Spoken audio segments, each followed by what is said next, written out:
Greetings, everyone. I hope your day or evening, whatever the case may be when you're listening, is going well. This is your friend Pastor Mark bringing you chapters 26 and 27 of The Hiding Place. And why not throw chapters 28 in there as well? So this will be chapters 26, 27, and 28 of The Hiding Place by Corrie ten Boom. It is a production of the Bible Broadcasting Network, and they can be found at bbnradio.org. That's bbnradio.org, or you may reach them by phone at 1-800-888-7077. Let's begin now with chapter 26.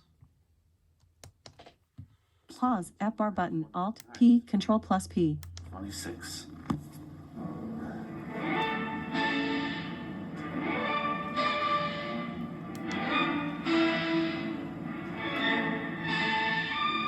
From the studios of the Bible Broadcasting Network, we present Christian Classics, reading from a book that has influenced the lives of many people. Our narrator is Lynn Brooks. Today we'll be reading chapter 26 from The Hiding Place. On my closed eyelids, the sun glimmered and blazed. It surprised me that the lieutenant was interested in what the Bible had to say, so I began slowly. It says that a light has come into this world, so that we need no longer walk in the dark. Is there darkness in your life, Lieutenant? There was a very long silence. There is great darkness. I cannot bear the work I do here. Then all at once he was telling me about his wife and children, about their garden, their dogs, their summer hiking vacations. Our city was bombed again last week.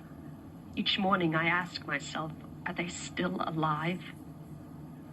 There is one who has them always in his sight, Lieutenant Roms. Jesus is the light the Bible shows to me, the light that can shine even in such darkness as yours. The man pulled the visor of his hat lower over his eyes. The skull and crossbones glinted in the sunlight. When he spoke, it was so low I could hardly hear. What can you know of darkness like mine? 2 more mornings the hearings continued. He had dropped all pretense of questioning me on my underground activities and seemed especially to enjoy hearing about my childhood. Mama, Father, the aunts. He wanted to hear stories about them again and again.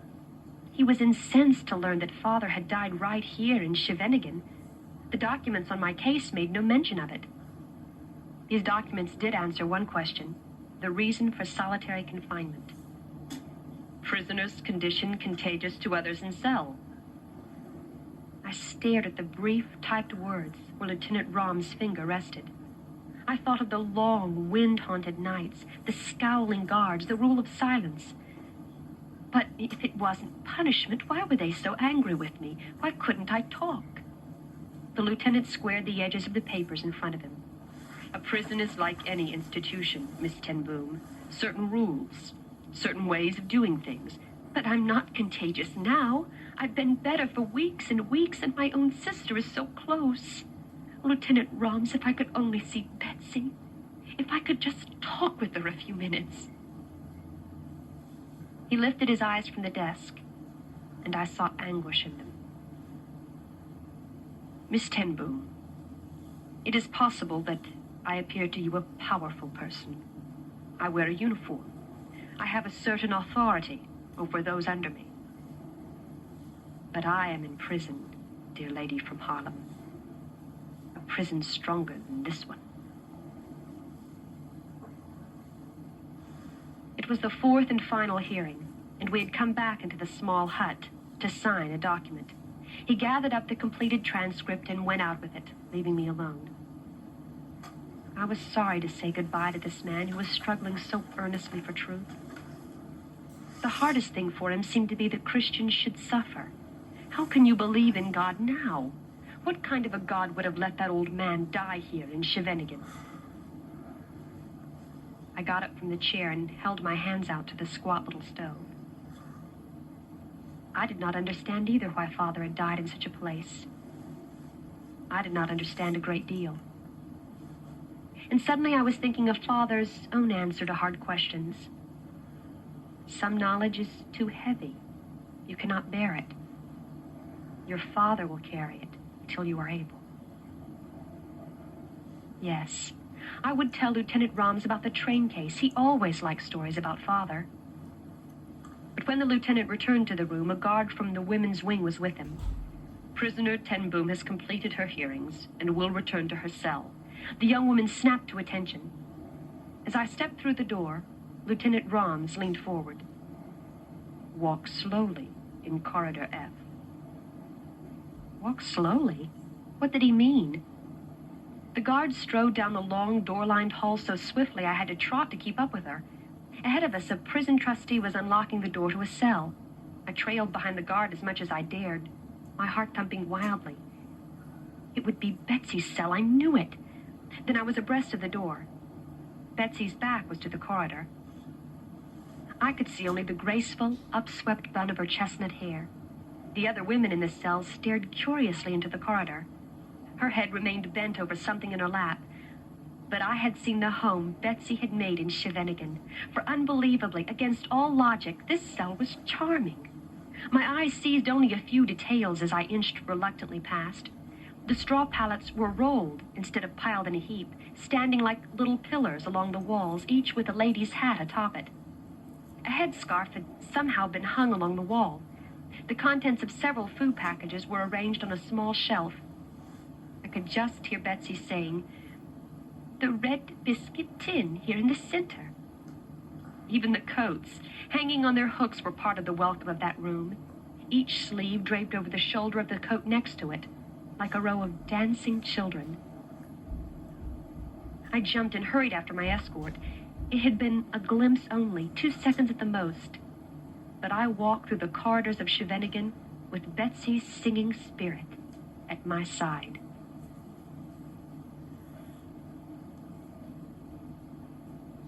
All morning I heard doors opening and closing. Now keys rattled outside my own.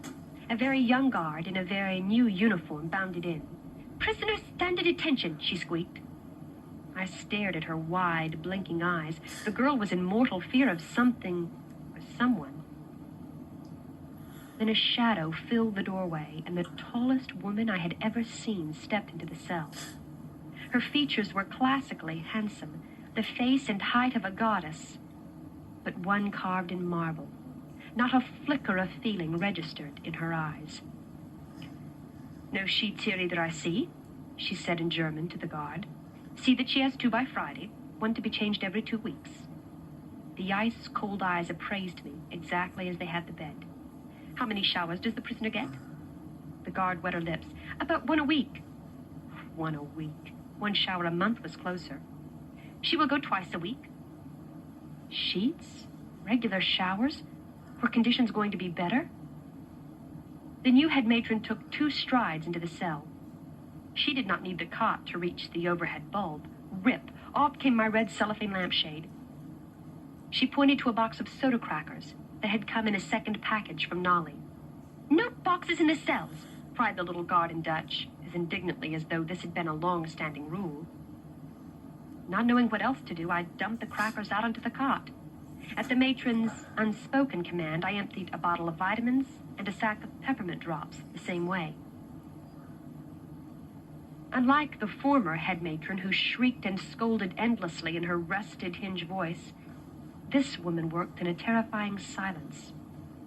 With a gesture, she directed the guard to feel beneath the mattress. My heart wedged in my throat.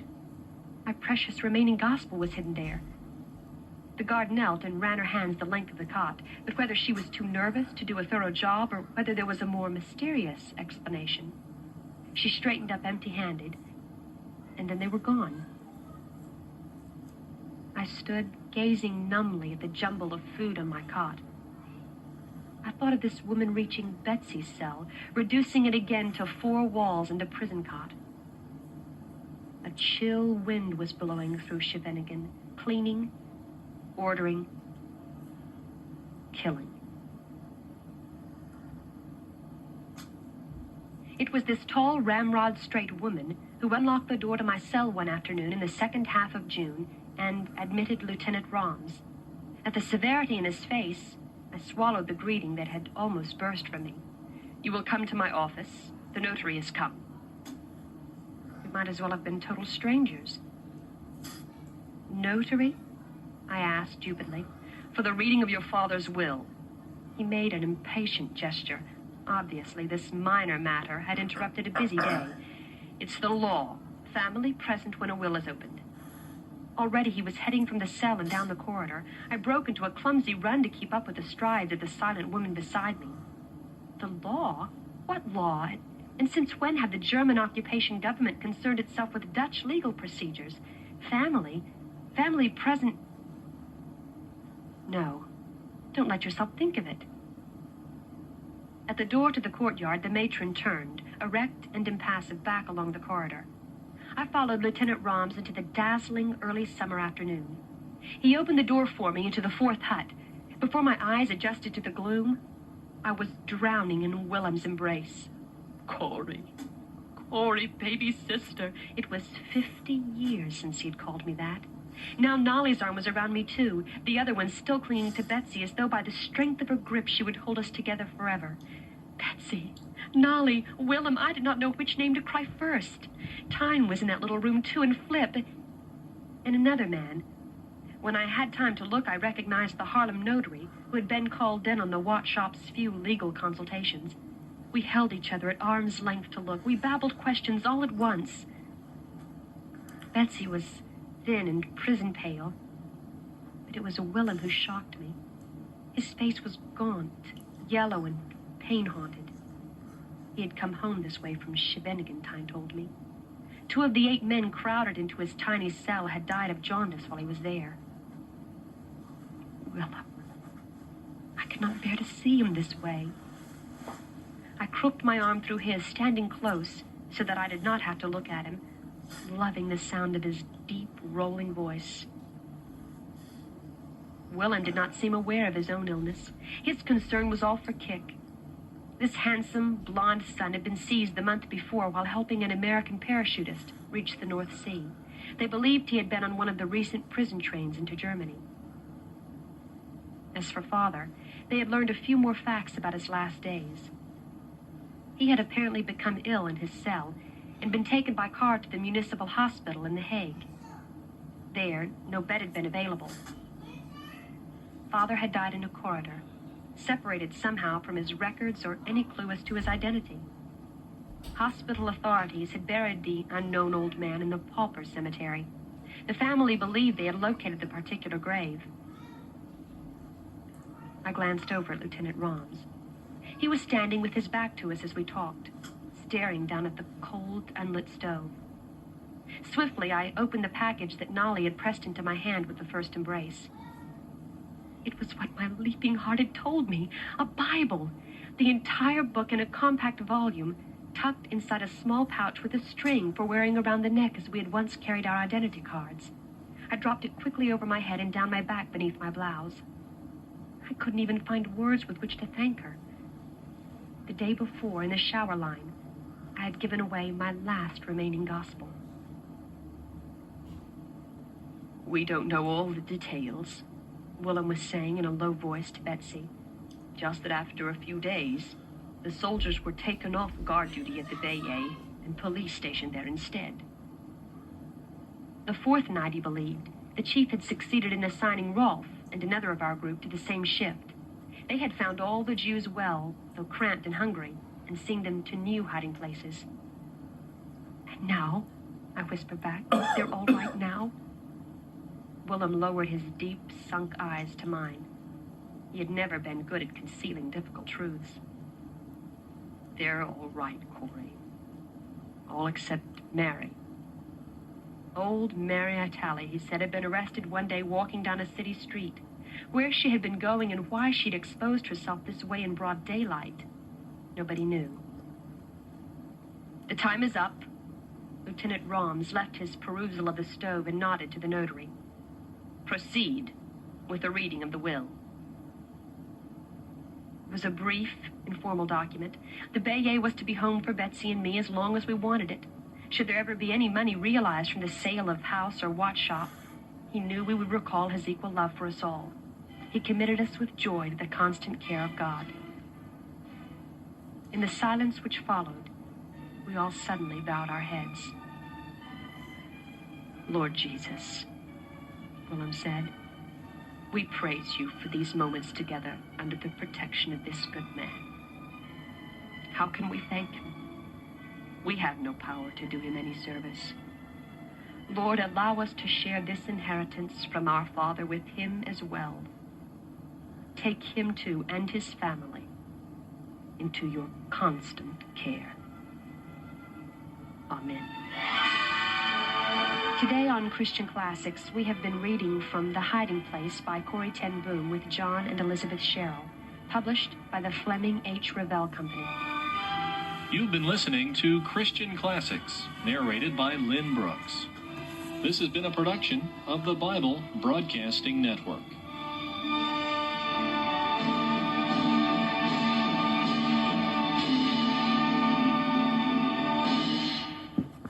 And The Hiding Place from Friday, January 30th, 2026. Your online feature.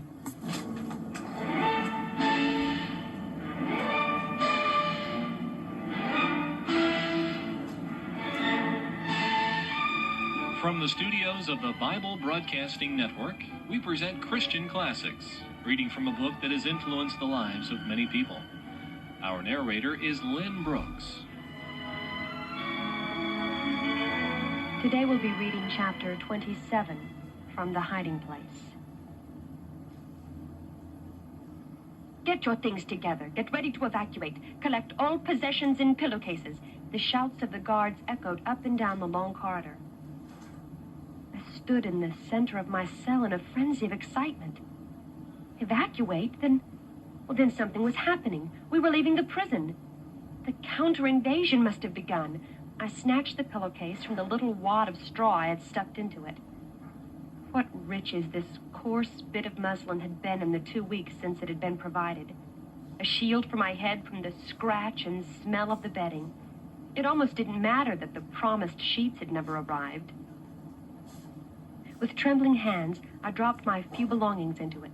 The blue sweater, the pajamas, covered now back and front with embroidered figures, toothbrush, comb, a few remaining crackers wrapped in toilet paper. My Bible was in its pouch on my back, where it remained, except when I was reading it. I put on my coat and hat and stood at the iron door, clutching the pillowcase in both hands. It was still early in the morning. The tin breakfast plate had not yet been removed from the shelf in the door. Getting ready had taken no time at all. An hour passed. I sat on the cot. 2 hours. 3. It was warm in the cell this late June day. I took off my hat and coat and folded them next to me on the cot. More time passed.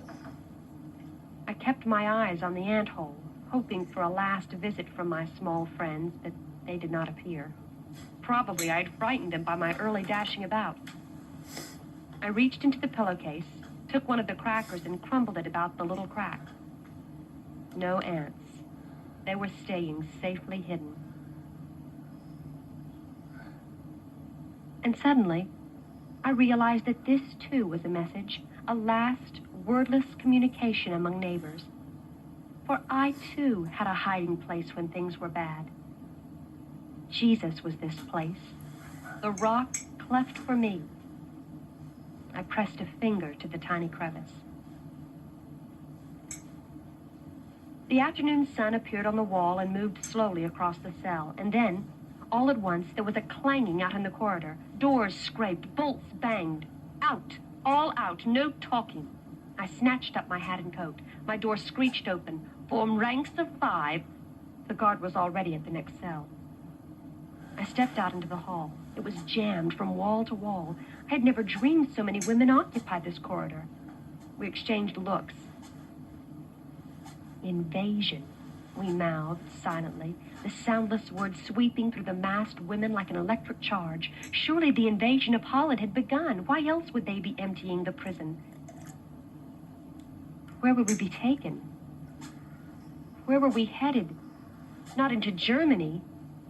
Dear Jesus, not Germany. The command was given, and we shuffled forward down the long, chill halls, each carrying a pillowcase, with her belongings forming a little bulge at the bottom. At last, we emerged into the wide courtyard inside the front gate of the prison, and another long wait began. But this wait was pleasant with the late afternoon sun on our backs. Far to the right, I could see the columns of the men's section, but crane my neck though I would, I could not see Betsy anywhere. At last, the huge gates swung in, and a convoy of gray transport buses drove through. I was herded aboard the third one. The seats had been removed, the windows painted over. The bus lurched dreadfully as it started up, but we were standing too close together to fall. When the bus ground to a stop, we were at a freight yard somewhere on the outskirts of the city. Again, we were formed into ranks. The guards' voices were tense and shrill. We had to keep our heads facing forward, eyes front. Behind us, we could hear buses arriving, then lumbering away again. It was still light, but I knew by the ache in my stomach that it was long past supper time. And then, ahead and to the left of me, in the newest group of arriving prisoners, I spotted a chestnut bun. Somehow, some way, I was going to get to her. Now, instead of wanting the day to end, I prayed that we stay where we were until dark. Slowly, the long June day faded. Thunder rumbled, and a few drops of rain fell. At last, a long row of unlit coaches rolled slowly over the tracks in front of us. They banged to a stop, rolled forward a little farther, then stopped again. After a while, they began backing. For an hour or more, the train switched back and forth.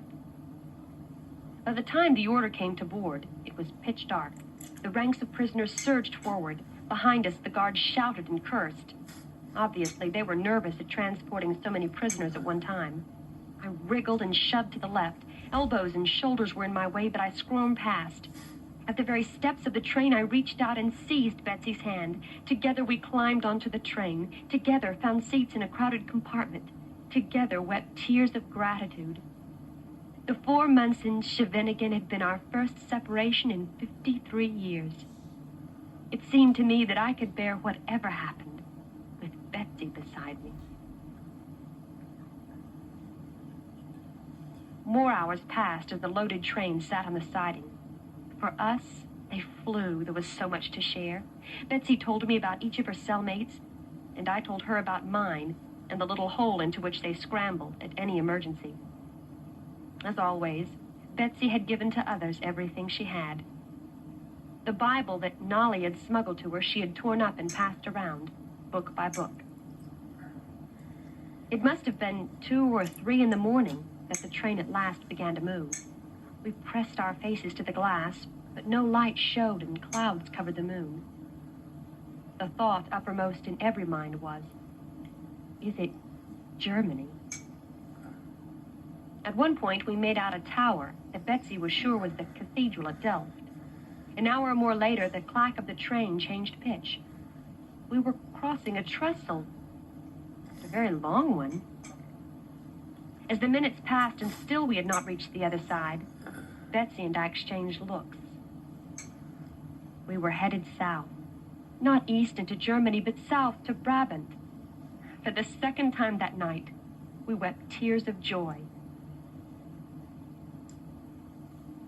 I leaned my head back against the wooden slats of the seat and shut my eyes, reliving another train trip to Brabant. Mama's hand had gripped Father's then as the train swayed. Then, too, it was June. The June of the first sermon, of the garden back of the manse, of Carol. I must have fallen asleep back in that other June, for when I opened my eyes, the train had stopped. Voices were shouting at us to move. An eerie glare lit the windows. Betsy and I stumbled after the others along the aisle and down the iron steps. We seemed to have stopped in the middle of a woods. Floodlights mounted in trees lit a broad, rough-cleared path lined by soldiers with leveled guns. Spurred by the shouts of the guards, Betsy and I started up the path between the gun barrels. Close ranks. Keep up, 5 abreast. Betsy's breath was coming short and hard, and still they yelled at us to go faster. It had rained hard here, for there were deep puddles in the path. Ahead of us, a white-haired woman stepped to the side to avoid one. A soldier struck her in the back with a gun butt. I took Betsy's pillowcase along with mine, hooked my other arm through hers, and hauled her along beside me. The nightmare march lasted a mile or more. At last, we came to a barbed wire fence surrounding a row of wooden barracks. There were no beds in the one we entered, only long tables with backless benches pulled up to them. Betsy and I collapsed onto one of these. Under my arm, I could feel the irregular flutter of her heart. We fell into an exhausted sleep, our heads on the table. The sun was streaming through the barracks window when we woke up. We were thirsty and hungry. We had had nothing to eat or drink since the early meal at Scheveningen the morning before. But all that day, no guard or any official person appeared inside the barracks. At last, when the sun was low in the sky, a prisoner crew arrived with a great vat of some thick, steamy substance that we gobbled ravenously. And so began our stay in this place that we learned was named Voet, after the nearest small village. Unlike Scheveningen, which had been a regular Dutch prison, Voet had been constructed by the occupation especially as a concentration camp for political prisoners. We were not yet in the camp proper, but in a kind of quarantine compound outside. Our biggest problem was idleness, wedged together as we were around the long rows of tables with nothing to do. We were guarded by the same young women who had patrolled the corridors at Scheveningen. They had been adequate enough as long as we were behind locked doors. Here, they seemed at a loss. Their only technique for maintaining discipline was to shriek obscenities and hand out punishments to all alike. Half rations for the entire barracks, an extra roll call at rigid attention, a ban on talking for 24 hours. Only one of our overseers never threatened or raised her voice. This was the tall, silent head matron from Scheveningen. She appeared in Voet the third morning during the pre-dawn roll call, and at once, something like order seized our rebellious and untidy ranks. Lines straightened, hands were clamped to sides, whispers ceased as those cold blue eyes swept across us. Among ourselves, we nicknamed her the General. During one long roll call, a pregnant woman at our table slumped to the floor, striking her head against the edge of the bench. The General did not so much as pause in her expressionless reading of names. We had been in this outer camp at Voet almost 2 weeks, when Betsy and I, along with a dozen others, were called out by name during morning roll call. When the rest had been dismissed, the General distributed typewritten forms among us and instructed us to present them at the administration barracks at 9 o'clock. A worker on the food crew, a long-term prisoner from the main camp, smiled encouragingly as he ladled out our breakfast. "You're free," he whispered. "Those pink forms mean release." Betsy and I stared disbelievingly at the sheets of paper in our hands.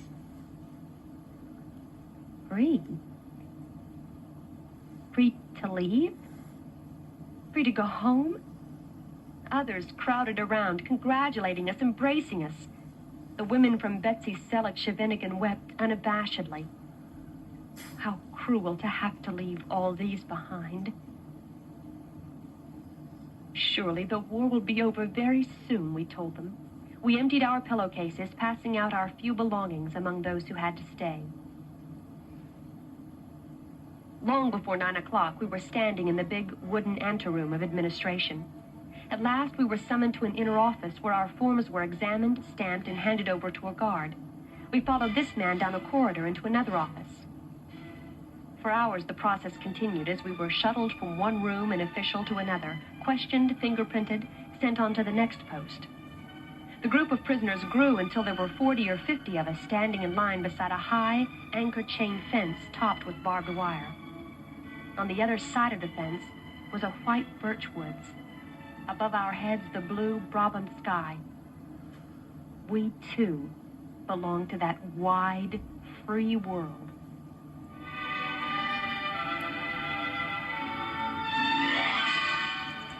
Today on Christian Classics, we have been reading from The Hiding Place by Corrie ten Boom with John and Elizabeth Sherrill, published by the Fleming H. Revell Company. You've been listening to Christian Classics, narrated by Lynn Brooks. This has been a production of the Bible Broadcasting Network.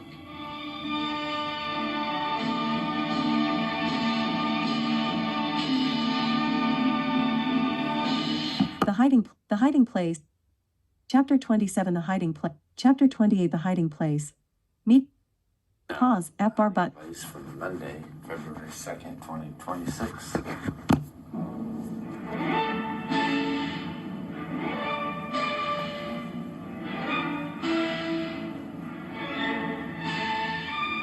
From the studios of the Bible Broadcasting Network, we present Christian Classics, reading from a book that has influenced the lives of many people. Our narrator is Lynn Brooks.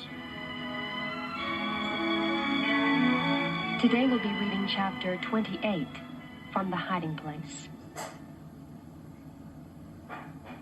The next barracks we entered held a row of desks with women clerks seated behind them. At one of these, I was handed a brown paper envelope. I emptied it into my hand, and the next moment was staring in disbelief at my Alpina watch, Mama's ring, even my paper guilders. I had not seen these things since the night we arrived at Scheveningen. Money, why, that belonged to the world of shops and trolley cars. We could go to a train station with this money. 2 fares to Harlem, please. We marched along a path between twisted rolls of barbed wire and through a wide gate into a compound of low tin-roofed barracks. There were more lines, more waits, more shuffling from desk to desk, but already the camp and its procedures had become unreal to me. Then we were standing before a high counter, and a young male clerk was saying, "Leave all personal effects at the window marked C."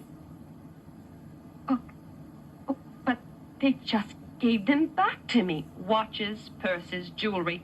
Mechanically, like a machine with no will of its own, I handed watch, ring, and money through the small barred window. A uniformed woman swept them into a metal box. "Move along. Next."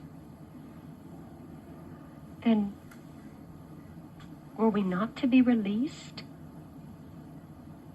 Outside this building, a florid-faced officer formed us into a double column and marched us across a broad parade ground. At one end of it, a crew of men with shaved heads and striped overalls were digging a ditch. What did it mean? What did any of it mean, this whole long day of lines and waits? Betsy's face was gray with weariness, and she stumbled as we marched. Through another fence, we arrived in a yard surrounded on 3 sides by low concrete buildings. A young woman in a military cape was waiting for us. "Prisoners, halt," barked the red-faced officer. "Explain to the newcomers, Fräulein, the function of the bunkers." "The bunkers," the girl began in the bored voice of the museum guide, "are for the accommodation of those who fail to cooperate with camp rules. The rooms are cozy, if a bit small, about the size of a gym locker. To hasten the educational process, the hands are tied above the head." Even as the horrid recital continued, 2 guards came out of the bunkers, carrying between them the form of a man. He was alive, for his legs were moving, but he seemed to have no conscious control over them. His eyes were sunken and rolled back in his head. "Not everyone," the girl observed in the same detached drawl, "seems to appreciate the accommodations at the bunkers." I seized Betsy's arm as the command to march came again, more to steady myself than her. It was Father's train case once again. Such cruelty was too much to grasp, too much to bear. Heavenly Father, carry it for me. We followed the officer down a wide street lined with barracks on either side and halted at one of the gray, featureless sheds. It was the end of the long day of standing, waiting, hoping. We had simply arrived in the main camp at Vut. The barracks appeared almost identical with the one we had left this morning, except that this one was furnished with bunks as well as tables and benches. And still we were not allowed to sit. There was a last wait while the matron, with maddening deliberateness, checked off our documents against a list. Betsy, I wailed, how long will it take? Perhaps a long, long time. Perhaps many years. But what better way could there be to spend our lives? I turned to stare at her.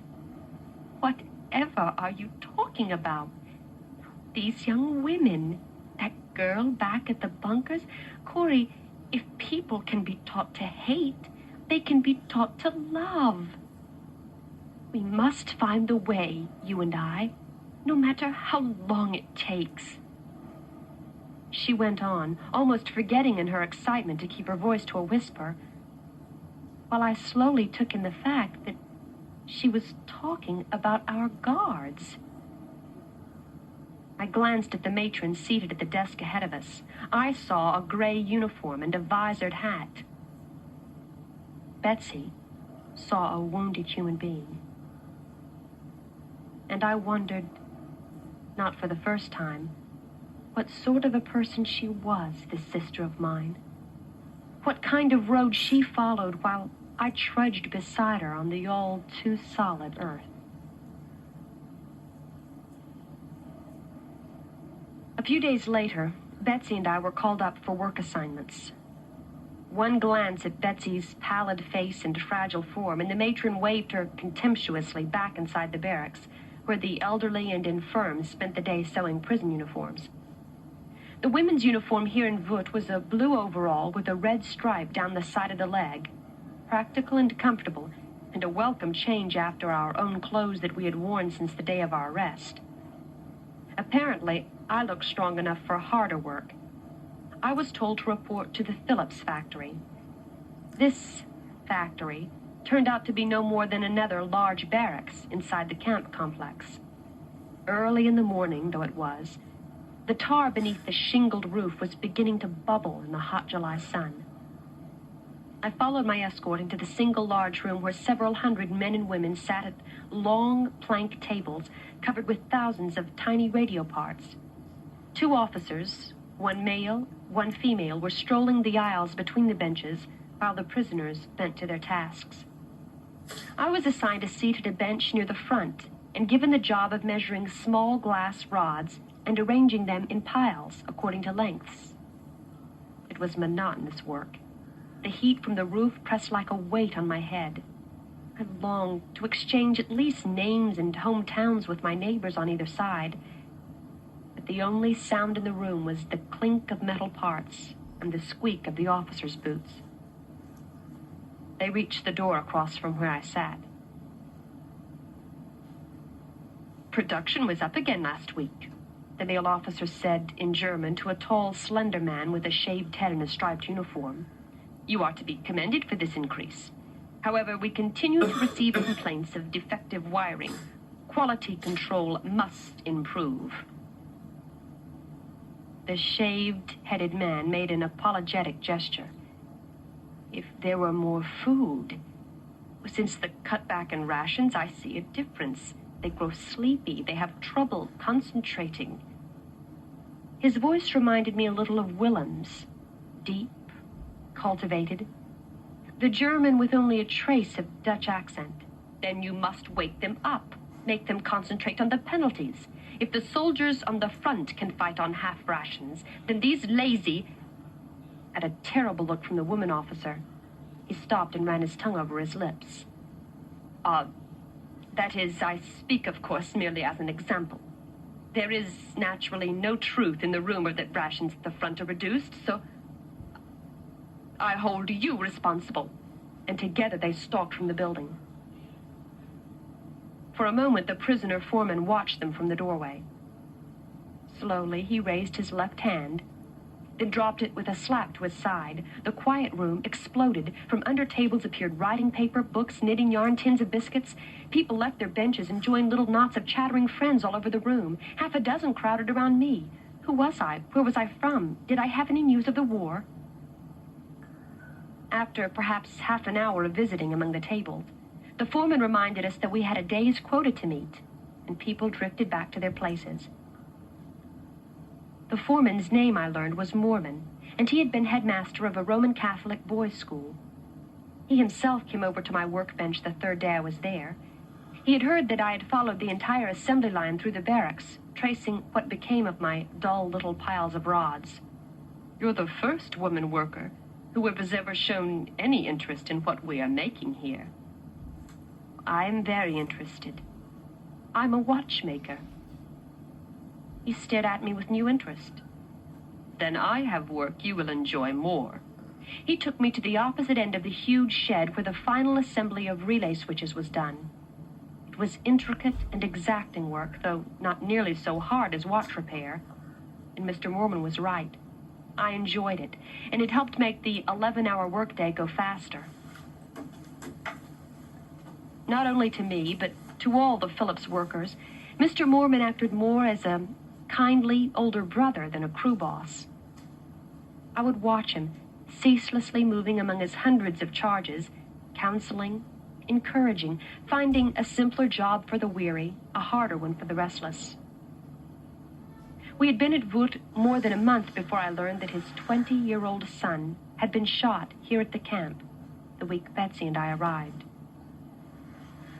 No trace of this personal tragedy showed in his care for the rest of us. He stopped frequently at my bench the first weeks, more to check my frame of mind than my work. But eventually his eyes would travel to the row of relay switches in front of me. "Dear watch lady, can you not remember for whom you are working? These radios are for their fighter planes." And reaching across me, he would yank a wire from its housing or twist a tiny tube from an assembly. "Now solder them back wrong and not so fast. You're over the day's quota and it's not yet noon." Lunchtime would have been the best time of day if I could have spent it with Betsy. However, Phillips workers were not allowed to leave the factory compound until the workday ended at 6 o'clock. Prisoners on kitchen detail lugged in great buckets of gruel made of wheat and peas, tasteless but nourishing. Apparently there had been a cutback in rations recently. Still, the food was better and more plentiful than at Shevenigan, where there had been no noonday meal at all. After eating, we were free for a blessed half hour to stroll about within the Phillips compound in the fresh air and the glorious Brabant sun. Most days I found a spot along the fence and stretched out on the warm ground to sleep. The day started with roll call at 5 a.m. Sweet summer smells came in the breezes from the farms around the camp. Sometimes I would dream that Carl and I were walking hand in hand along a country lane. At 6 in the evening, there was another roll call. Then we marched back to our various sleeping barracks. Betsy always stood in the doorway of ours, waiting for me. Each evening it was as though a week had passed. There was so much to tell one another. That Belgian boy and girl at the bench next to mine, this noon they became engaged. Mrs. Hirma, whose granddaughter was taken to Germany, today she let me pray with her. One day, Betsy's news touched us directly. A lady from Ermelo was transferred to the sewing detail today. When I introduced myself, she said, "Another one?" What did she mean? "Corey, do you remember the day we were arrested? A man came to the shop. You were sick and I had to wake you up." I remembered very well. remembered the strange, roving eyes, the uneasiness in the pit of my stomach that was more than fever. Apparently, everyone in Ermelo knew him. He worked with the Gestapo from the first day of occupation. He reported this woman's 2 brothers for resistance work, and finally herself and her husband, too. When Ermelo had finally caught on to him, he had come to Haarlem and teamed up with Willems and Captain. His name was John Vogel. Flames of fire seemed to leap around that name in my heart.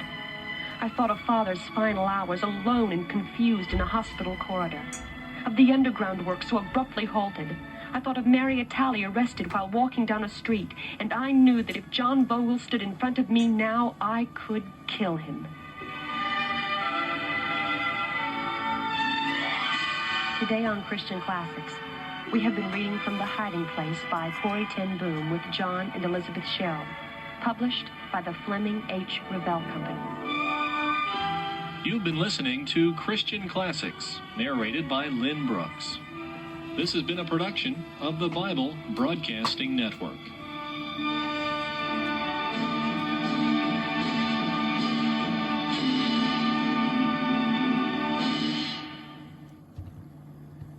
And that will do it for... Play app bar button Alt P Excuse Control me. plus P. That will do it for The Hiding Place, chapters 26, 27, and 28. Till next time, thank you for joining us. Goodbye.